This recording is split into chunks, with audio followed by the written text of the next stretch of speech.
तर विमानाने जेव्हा टेक ऑफ घेतला तेव्हा ते विमान नेहमीसारख्या उंचीवर नव्हतं असा दावा स्थानिक नितीन जोशी यांनी केला। विमान क्रॅश झालं तेव्हा 3 किलोमीटरचा हादरा बसला अशी माहिती सुद्धा त्यांनी दिली। नितीन जोशी हे मूळचे जळगावचे आहेत आणि मागील काही वर्षांपासून ते अहमदाबादला राहत आहेत। त्यांच्याशी या सगळ्या संदर्भात बातचीत केली आमचे प्रतिनिधी प्रांजल कुलकर्णी यांनी। अहमदाबादमध्ये प्लेन क्रॅश झाले आहेत, मोठी दुर्घटना झाली आहे। त्यामध्ये जवळपास 265 जणांचा मृत्यू झाल्याचं बोललं हे जात आहे। दरम्यान माझ्यासोबत आता हे काही स्थानिक नागरिक आहेत जे त्या एअरपोर्टच्या समोरच्या सर्व परिसरामध्ये राहतात। खरं तर हे जळगावचे आहेत, त्यांच्याशी आपण बोलूयात। सर, मला सांगाल की काल ही घटना नक्की काय घडली, तुम्हाला कधी कळलं? सर, ॲक्च्युली माझा जेवणाचा टाईम 1:30 वाजेचा असतो। जेवण झाल्यानंतर मी जेव्हा हात धुवायला उठतो बाहेर वॉश बेसिनला, त्यावेळेस लकीली डेली मला ही फ्लाईट दिसत असते। माझ्या घरातूनच दिसते, माझ्या गॅलरीमधनं ही फ्लाईट मला दिसत असते।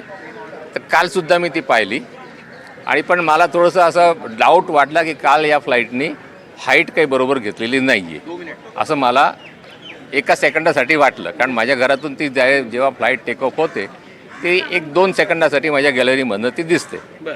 नॉर्मली सगळ्याच फ्लाईट इकडनं जे वरती टेक ऑफ होणार आहे सगळ्यात दिसतात, पण त्यांची हाईट खूपच जास्ती असते।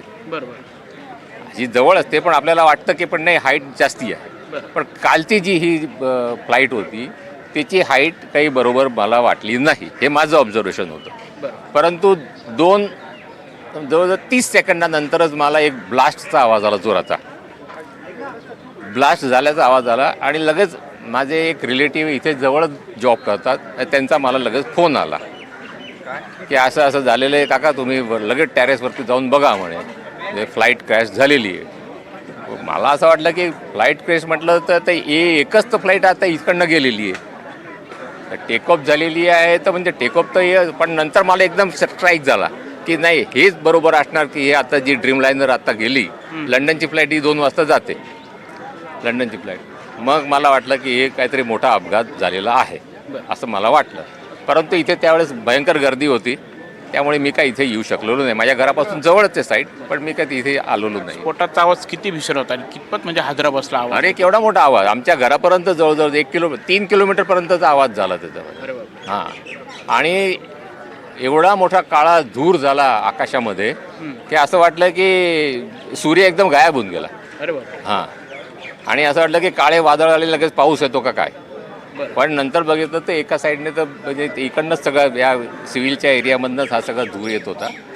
मग नंतर लगेच बातम्या वगैरे आल्या आहेत ते सगळं, मग लगेच त्याच्यामध्ये आम्ही कळलं की झालेलं आहे असं।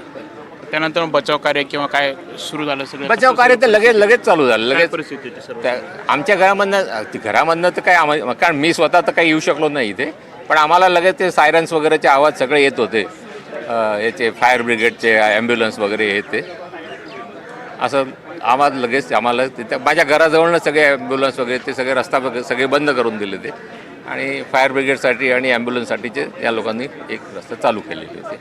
पण बघत आहोत खरं तर स्थानिक हे नागरिक आहेत, या संपूर्ण घटनेनंतर त्यांना देखील कुठेतरी दुःख आहेत, ते देखील श्रद्धांजली हे अर्पण करतात। मात्र एकंदरीत आपण बघितलं तर ही संपूर्ण घटना इतकी भीषण होती की जवळपास 3 किलोमीटर परिसराला या स्फोटाचा आवाज ऐकू आला, त्याचे हादरे ऐकू आलेत असं हे स्थानिक नागरिक हे सांगतायत। कॅमेरामॅन विकी पॉरसो, प्रांजल कुलकर्णी, NDTV मराठी, अहमदाबाद।